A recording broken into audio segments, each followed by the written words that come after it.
Oh, I think the most memorable thing about that album is all the occult things that we went through, because we went through a severe phase of contacting a spirit that was the most scary thing I think any of us have ever been through. We'd always dabbled before. Certainly Richie did and I did, which was one of our points of conjecture, connection, I think.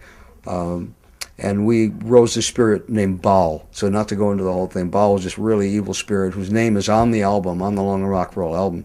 It says thanks to so on, thanks, thanks, thanks, like no thanks to Baal, who was really chaotic in, stopping this album. I mean, the tape machines would just suddenly stop on their own. Doors that were locked that had only one key to one person whom we trusted would go up there and things would be playing, Wow. and it just never ended. And it was the whole progression of that. Toward the very end, my manager Wendy and my wife Wendy Dio got pushed down the stairs and accused me of it. I was walking down the stairs. Cozy was behind me. She was probably 5 or 6 stairs ahead of me. Luckily, I had a box of china, antique china that we had bought there, and suddenly tumbled down the stairs and landed on the box of china. Thank God, because it broke a fall. Only broke a couple plates. And she turned around and said, "You bastard!" I said, "What? You pushed me?" I said, "I didn't push you." "Yes, you did." I said, "Cozy?" "No, he wasn't even anywhere near you." And that was the final one. That was Baal going, "See ya." And years and years after that, we did a seance with the Dio band, and the first thing they came up was Baal again.